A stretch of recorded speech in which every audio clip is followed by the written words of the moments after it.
আমার বিশ্ববিদ্যালয়ের ছোট ভাই আক্তার, যারা গত ফ্যাসিস্ট আমলে নিজের বুককে সামনে দিয়েছিল এই দেশকে রক্ষা করার জন্য, তাদেরকে ডিম নিক্ষেপ করা হয়েছে। তার মানে আমরা ফ্যাসিস্ট সরকারকে উৎখাত করেছি, কিন্তু ফ্যাসিজম আমাদের মনের মধ্যে এখনো আছে, সেটি দূর করতে আমরা পারিনি। সেখানে স্লোগান দেখতে শুনেছি আমরা, খুব দুঃখজনক হলো সত্য, this is matter to regret, যে জুলাইয়ের সন্ত্রাসী বলা হয়েছে। তার মানে যারা 2000 শিক্ষার্থীদেরকে হত্যা করেছে তাদের মধ্যে কোনো ধরনের অনুতাপ আমরা দেখি না, সেটি আমাদের জন্য দুঃখজনক হলো সত্য। তোমরা জানো 52তে গুলি করেছে, ভিন্ন একই দেশ হলেও ভিন্ন পাঠ। পশ্চিম পাকিস্তান ছিল, তাদের ভাষা, তাদের সংস্কৃতি, তাদের সব কিছু ভিন্ন ছিল। তারা আমাদের দেশের মানুষকে হত্যা করেছে। 1971 সালেও ভিন্ন একটি পাঠ, ভিন্ন একটি সংস্কৃতির মানুষের উপর গুলি চালিয়েছে।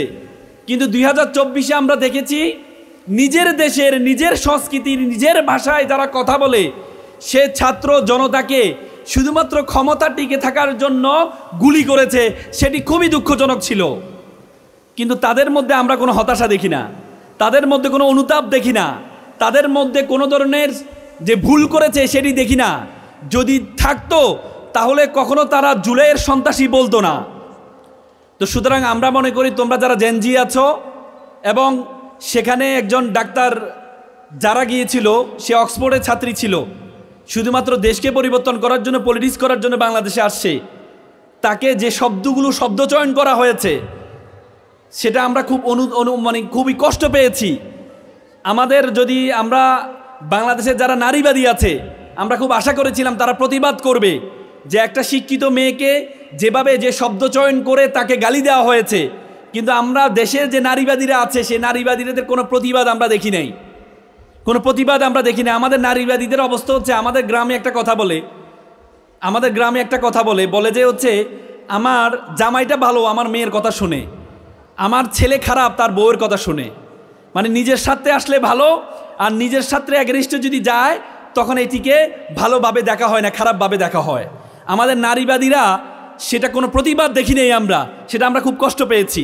তো সুতরাং আমরা মনে করি আমাদের যে জেনজিরা আছে, তোমরা যারা এখানে আছো, তোমাদের হাত ধরে এই বাংলাদেশে ফ্যাসিজম দূর হয়েছে, তোমাদের হাত ধরে বাংলাদেশ, নতুন বাংলাদেশ তৈরি হবে ইনশাল্লাহ। আমি কামারপাড়া স্কুল অ্যান্ড কলেজের কর্তৃপক্ষকে অসংখ্য ধন্যবাদ জানাই। আজকে যারা তোমরা নবীন, যারা তোমরা মেধাবী, তোমাদের জন্য এত সুন্দর একটি কেরিয়ার গাইডেন্স প্রোগ্রাম আয়োজন করেছে। চাইনিজ দার্শনিক কনফুসিয়াস একটা চমৎকার কথা বলেন। তিনি বলেন, তুমি যদি 1 বছরের ফলাফল চাও তাহলে তুমি মাছ চাষ করো, তুমি যদি 10 বছরের ফলাফল চাও তাহলে তুমি গাছ রোপণ করো, আর তুমি যদি 100 বছরের ফলাফল চাও তাহলে তুমি মানুষ চাষ করো। আজকে মানুষ চাষ করার জন্য যে সুন্দর উদ্যোগ গ্রহণ করেছে, আমরা স্কুল অ্যান্ড কলেজের কর্তৃপক্ষের জন্য একটা করতালি আহ্বান করছি। আমি খুব ধন্যবাদ জানাচ্ছি তোমাদের স্কুল অ্যান্ড কলেজের সম্মানিত চেয়ারম্যান জনাব সুরুজ্জামান ভাইকে। উনি বহুদিন ধরে আমাকে নক দিচ্ছিলেন, বলে যে আমাদের স্কুল অ্যান্ড কলেজে একটা প্রোগ্রাম করতে চাই, বহুদিন ধরে। আমি খুব অবাক হয়েছিলাম, ব্যক্তিটা এত নরম মনের একজন মানুষ। মানে ওনার চেষ্টা হচ্ছে ওনার স্কুল অ্যান্ড কলেজকে পরিবর্তন করা। উনি আমাকে বহুদিন ধরে নক দিচ্ছিলেন যে আপনি যে কোনো দিন একটি আমার প্রতিষ্ঠানে একটু আসেন। কিন্তু আমি দেখেছি ওনার যে আগ্রহ উদ্দীপনা, আমি ওনার আগ্রহ উদ্দীপনাকে মানে ইগনোর করতে পারিনি।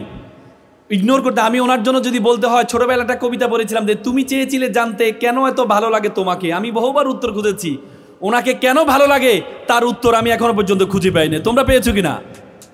ভাইয়ের জন্য এটা করতালি হবে না?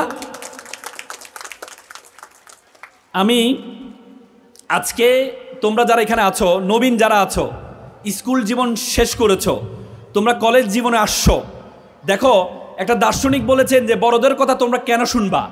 বলা হয় যে বড়দের কথা তোমরা এই জন্য শুনবা কারণ বড়রা তোমাদের বয়সটা পার হয়ে গিয়েছে, তারা জানে তারা কি ভুল করেছে, তারা জানে তারা কি ভালো কাজ করেছে, এই জন্য বড়দের কথা শুনতে হয়।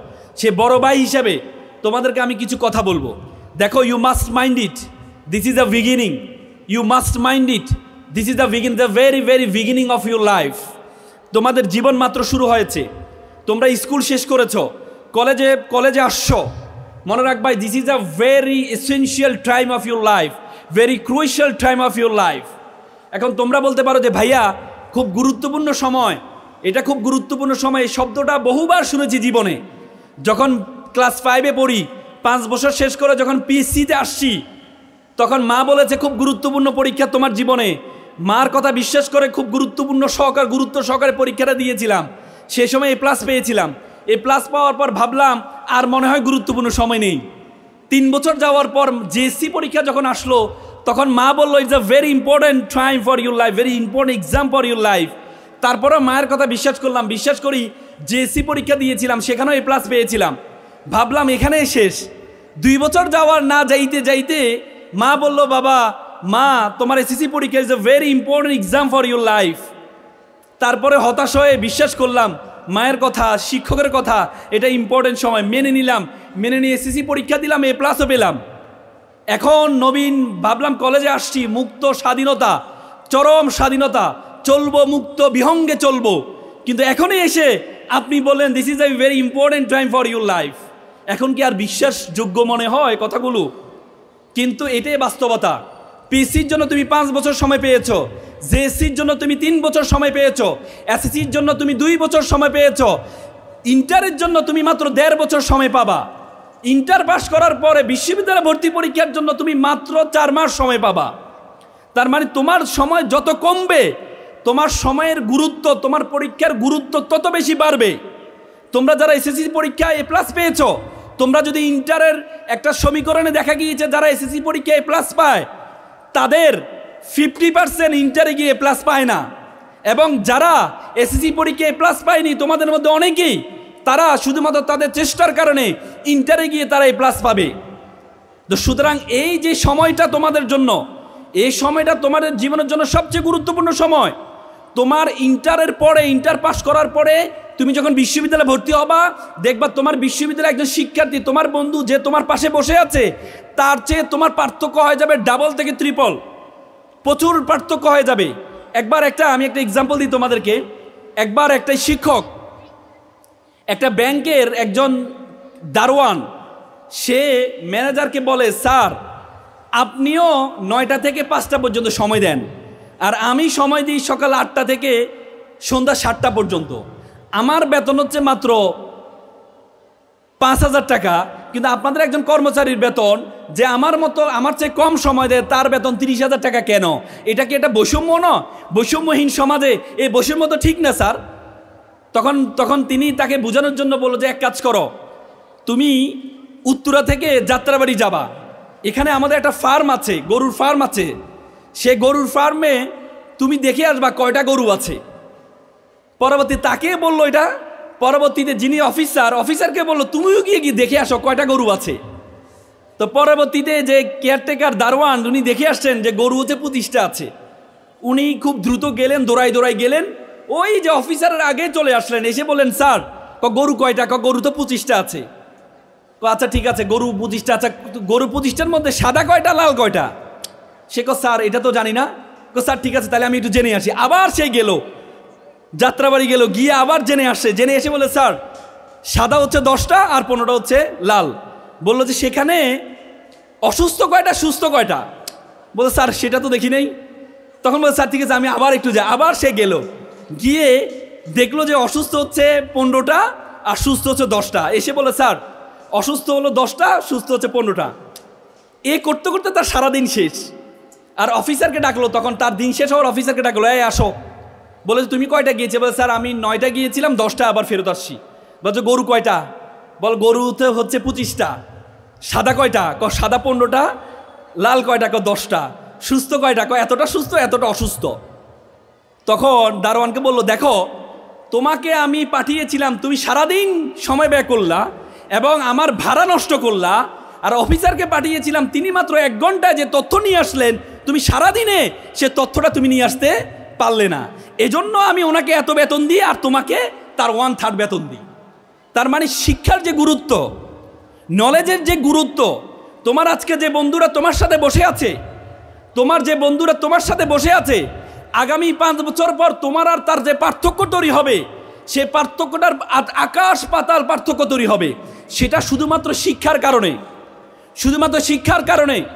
আজকে তোমাদেরকে দেখো, তোমরা পড়াশোনা না করলে তোমাদেরকে মা বাবা বলে, শিক্ষক বলে এই গাদা শিক্ষার্থীটা আমাদের কাছে কোথা থেকে আসলো বলে না? গাদা, আচ্ছা বলো তো গাদা ইংরেজি কি বলো তো? গাদা ইংরেজি কি, কে বলতে পারবা? গাদা ইংরেজি কি বলো? গাদা ইংরেজি কি বলো? S, good. এস ফর গাদা। এস বানান কিভাবে বলো তো? এ ডাবল এস। আচ্ছা এস মানে গাদা, এস এর সাথে তুমি যদি ই টি যোগ করো, ই এবং টি, তাহলে কি হবে বলো তো? অ্যাসেট। অ্যাসেট মানে কি? অ্যাসেট মানে কি? সম্পদ। E for education, T for transparency. তুমি যদি এসের সাথে এডুকেশন এবং ট্রান্সপারেন্সি যোগ করো, তাহলে এসটা অ্যাসেটে পরিণত হবে, সম্পদে পরিণত হবে। তার মানে তোমরা যারা আজকে গাদা, তোমাদের সেই গাদা থেকে উত্তোলন করার জন্য তোমাকে ই এবং টি, এডুকেশন এবং ট্রান্সপারেন্সি ইজ ভেরি ইম্পর্টেন্ট। দেখো আমাদের দেশে কোনো ডাক্তারের অভাব নেই, আমাদের দেশে কোনো ইঞ্জিনিয়ারের অভাব নেই, আমাদের দেশে কোনো রাজনীতিবিদের অভাব নেই। আমাদের দেশে অভাব হচ্ছে মোরালিটি সম্পূর্ণ ডাক্তারের, মোরালিটি সম্পূর্ণ ইঞ্জিনিয়ারের, মোরালিটি সম্পূর্ণ আইনজীবীর।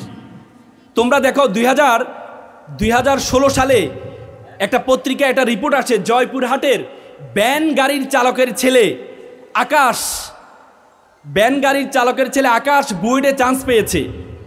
বড় করে প্রথম আলোতে বড় করে একটা নিউজ আসছে, আকাশের বাবাকে গর্বিত পিতা বলা হয়েছে, যে গর্বিত পিতার গর্বিত সন্তান ব্যান চালকের ছেলে বুয়েটে চান্স পেয়েছে। তার 2 বছর পরে যে আকাশ বুয়েটে চান্স পেয়েছে, প্রত্যেকটা পত্রিকায় তার বাবাকে গর্বিত পিতা বলা হয়েছে। সে আকাশকে পরবর্তীতে তার সহপাঠী আবরারকে হত্যা মামলার আসামি হয়ে সে আকাশ গ্রেপ্তার হয়েছে। তখন পত্রিকায় বড় করে আকাশের হেডলাইন আসছে, বুয়েটের ছাত্র আকাশ হত্যা মামলার আসামি হয়ে গ্রেপ্তার হয়েছে। যে বাবা 2 বছর আগে গর্বিত পিতা ছিল, যে বাবা 2 বছর আগে গর্বিত পিতা ছিল, সেই বাবার ছেলে মাত্র সহপাঠী খারাপ হওয়ার কারণে সে বাবার ছেলে তার সহপাঠীকে হত্যা করে পরবর্তীতে হত্যা মামলার আসামি হয়ে এখন ফাঁসির দড়ি তার গলায় ঝোলার জন্য অপেক্ষা করছে। তার মানে আমাদের দেশে এডুকেশন, মহাত্মা গান্ধী উপমহাদেশের সেরা, মহাত্মা গান্ধী একটা চমৎকার কথা বলেছেন, দেয়ার আর 7 things which destroy us। 7টি জিনিস আমাদেরকে ধ্বংস করছে, তার মধ্যে একটি হচ্ছে এডুকেশন উইদাউট ক্যারেক্টার, চরিত্রবিহীন শিক্ষা। চরিত্র যদি না থাকে তোমরা যত বড় শিক্ষিত হও, চরিত্র যদি না থাকে তোমরা যত বড় শিক্ষিত হও, তোমরা দেশের সম্পদ হবে না, দেশের অভিশাপে পরিণত হবা। আজকে এখানে অনেক মিডিয়া আছেন, আজকে দুঃখজনক হলো সত্য, আজকে দেখা গিয়েছে বাংলাদেশের যে প্রাথমিক স্কুলগুলোতে আছে, সেই স্কুলগুলোতে 65,000 গানের শিক্ষক নিয়োগ দেওয়া হচ্ছে। কিন্তু বাংলাদেশের আপময় জনতা এবং যারা আলেম সমাজ ছিলেন, তারা বহুদিন ধরে 15-16 বছর ফ্যাসিস্ট সরকার যেভাবে ধর্মকে ঐচ্ছিক করা হয়েছে, তাদের আহ্বান ছিল যে প্রাথমিক পর্যায়ে যে স্কুলগুলো আছে সেই স্কুলে ধর্মীয় শিক্ষা, একজন ধর্মীয় শিক্ষক যে কোনো হোয়াট এভার রিলিজিয়ন, যে কোনো একটা ধর্মের, প্রত্যেকটা ধর্মের শিক্ষক নিয়োগ দেওয়ার জন্য আহ্বান করেছে। কিন্তু দুর্ভাগ্য হলো সত্য যে নতুন বাংলাদেশ আমরা পেয়েছি, সেই নতুন বাংলাদেশ থেকে আমরা সেটি পাচ্ছি না। অথচ primary school is the very important foundation of the child. It's the very initial stage of the child. একটা গাছ, তুমি যদি একটা গাছ যখন ছোট থাকে, তুমি যদি গাছকে বাঁকা রোপণ করো, এই গাছটা 5 বছর পরে এই গাছটা যখন তোমার ঘরের ভিতরে ঢুকতে যাইবে, তখন তুমি যদি পুরো গ্রামকে নিয়ে আসো গাছকে সোজা করার জন্য, তুমি চাইলে কি সোজা করতে পারবে? তুমি চাইলে সোজা করতে পারবে না, কারণ গাছটা যখন রোপণ করা হয়েছে তখন বাঁকা রোপণ করা হয়েছে। তেমনি প্রাইমারি স্কুলে যদি ধর্মীয় শিক্ষা না দেওয়া হয়, তাহলে শিক্ষা ব্যবস্থা দিয়ে এমন শিক্ষার্থী তৈরি হবে, যেটা আমরা ঐশীকে দেখেছি, তার বাবা মাকে হত্যা করে এখন জেল খাচ্ছে। পুলিশের কর্মকর্তার মেয়ে ছিল ঐশী, তার বাবা মাকে হত্যা করেছে, এখন জেল খাচ্ছে।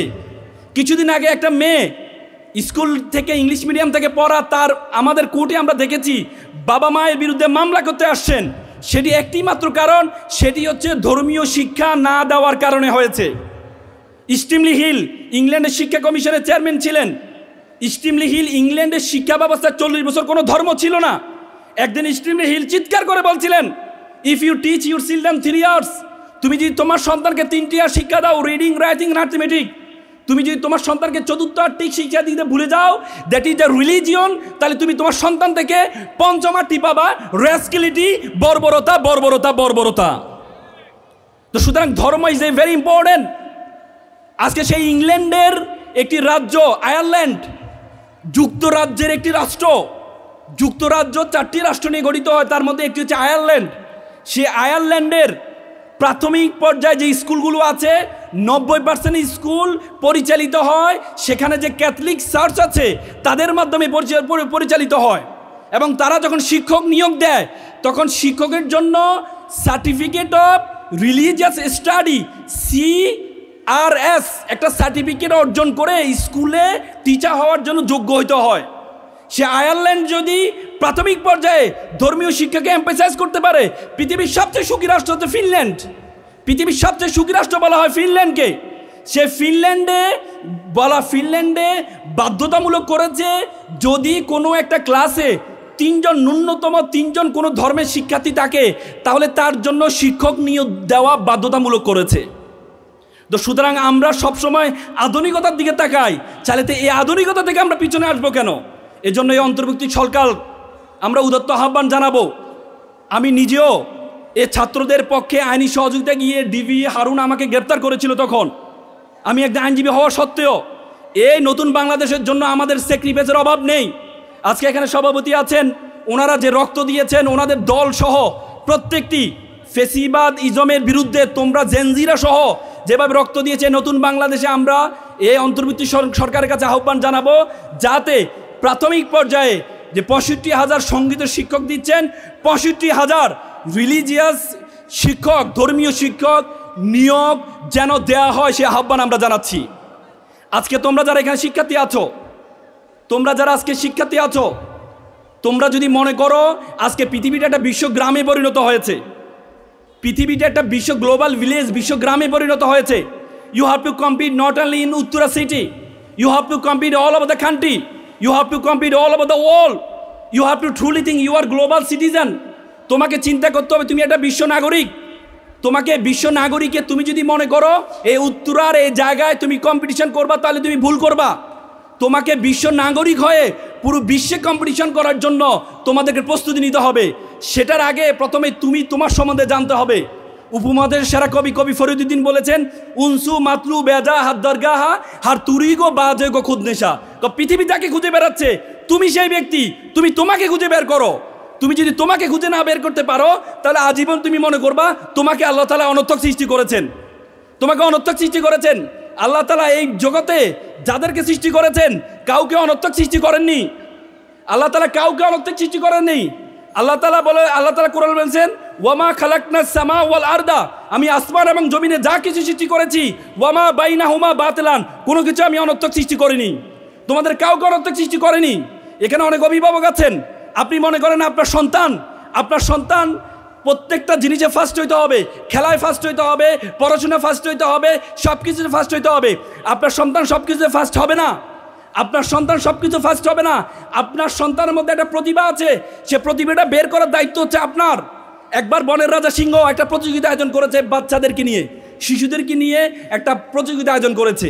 তো প্রতিযোগিতায় সিংহ তার বাচ্চাকে বলে, বাবা তোমার বাবা বনের রাজা, তোমাকে ফার্স্ট হইতে হবে, তোমাকে ফার্স্ট হইতে হবে।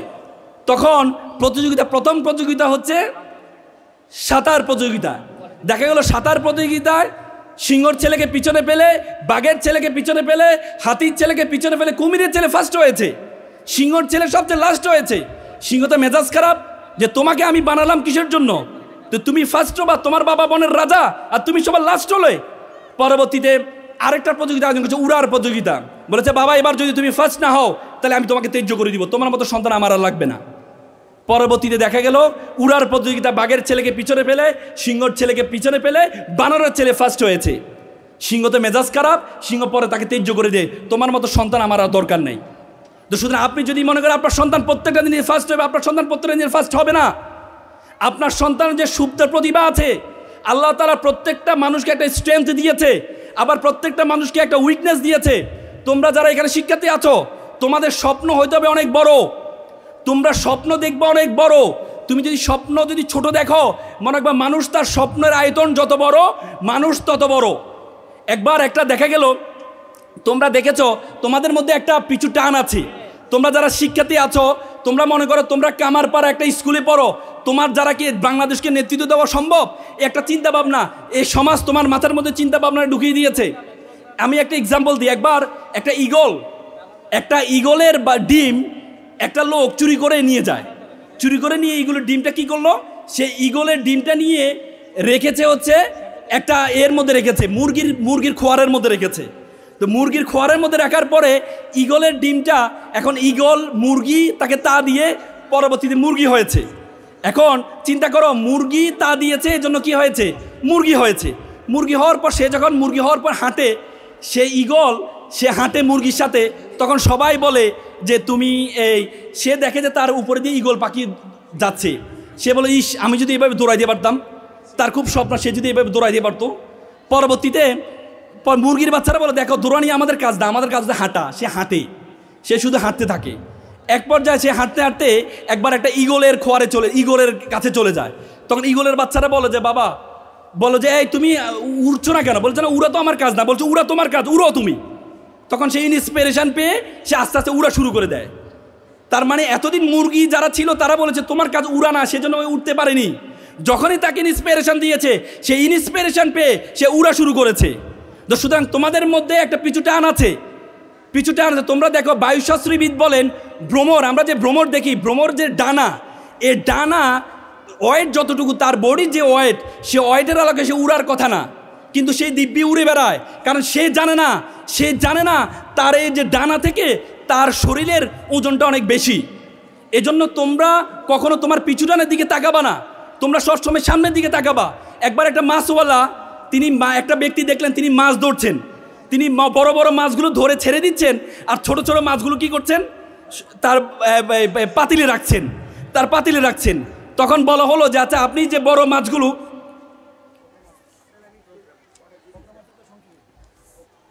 আচ্ছা আমি আসলে ঠিক আছে আমি শেষ করছি।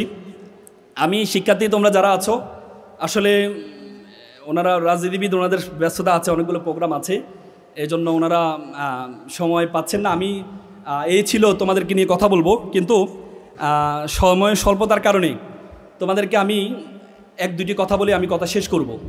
তোমরা এখানে যারা আছো, আমার মনে আছে 2014 সালে আমি মুম্বাইতে গিয়েছিলাম। মুম্বাইতে সাউথ এশিয়ান ডিবেট কম্পিটিশন ছিল। তখন আমি ঢাকা বিশ্ববিদ্যালয়ের ছাত্র ছিলাম। যাওয়ার পরে সেখানে 3টা মূর্তি দেখতে পেলাম। 3টা মূর্তি, একটা মূর্তি 2 চোখে হাত, একটা মূর্তি কানে 2 হাত, একটা মূর্তি মুখে 2 হাত। তা আমি জিজ্ঞেস করলাম যে মূর্তি 3টা হাত কেন? তখন তারা বললো চোখে 2 হাত মানে আমি খারাপ কিছু দেখবো না, মুখে 2 হাত মানে আমি খারাপ কিছু বলবো না, কানে 2 হাত মানে আমি খারাপ কিছু শুনবো না।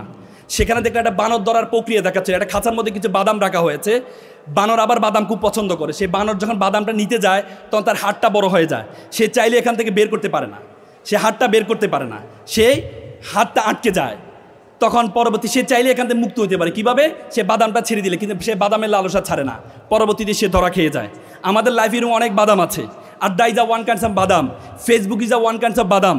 তোমরা যদি বাদামের লালসা ছাড়িটা না ছাড়তে পারো, তাহলে তোমরা বানরের মতো খাঁচার মধ্যে বন্দী হয়ে যাবা। এপিজে আব্দুল কালাম খুব চমৎকার একটি কথা বলেছেন যে প্রজাপতির পিছনে ঘুরিও না, ফুলের চাষ করো, প্রজাপতি তোমার পিছনে ঘুরবে। তোমরা যারা শিক্ষার্থী আছো, তোমাদের পিতামাতার তোমাদের জন্য অনেক কষ্ট করেছে, পিতামাতার জন্য একটা মমত্ববোধ তোমাদের মধ্যে থাকবে। আজকে সমাজে বৃদ্ধাশ্রম বেড়ে যাচ্ছে, তার মূল কারণ হচ্ছে আমরা আমাদের সন্তানকে সেভাবে লালন পালন করতে পারছি না, এবং আমাদের সন্তানরা পিতামাতার প্রতি সে শ্রদ্ধাবোধটা নেই। সেই শ্রদ্ধাবোধটা মেকশু তোমরা করবা। আর আমাদের দেশ, আমাদের বাংলাদেশ, নতুন বাংলাদেশ, সুন্দর বাংলাদেশ, এই সুন্দর বাংলাদেশের জন্য তোমাদের কিছু দায়িত্ব কর্তব্য আছে। তোমরা পৃথিবীতে এত সুন্দর দেশ তুমি কোথাও দেখবা না। I have visited 26 states all over the world. আমি পৃথিবীর 26টা দেশে গিয়েছি, একদিন থেকেছি, 2 দিন থেকেছি, আমার দেশের জন্য অন্যরকম ভালোবাসা তৈরি হয়েছে। পৃথিবীতে এত সুন্দর। আমি কিছুদিন আগে রাশিয়া গিয়েছিলাম, -25 ঠান্ডায়, আমি অজু করতে যাব, ঠান্ডায় আমার আঙ্গুল ফেটে রক্ত বের হয়েছে। পৃথিবীতে এত সুন্দর দেশ তুমি কোথাও পাবা না। জন এফ কেনেডি বলেছে, you don't ask what country can do for you, you can ask you can do for you country. তুমি জিজ্ঞেস করো না তোমার দেশ তোমাকে কি দিয়েছে, বরং তুমি জিজ্ঞেস করো তুমি তোমার দেশের জন্য কি করেছো। সুতরাং দেশের প্রতি মামত্ববোধ, পিতামাতার প্রতি শ্রদ্ধা, শিক্ষকের প্রতি শ্রদ্ধা, এটি সুন্দর কেরিয়ার গঠনের মাধ্যমে তোমরা অনেক বড় সমাজে একটা ভূমিকা পালন করবে, সে আশাবাদ ব্যক্ত করছি।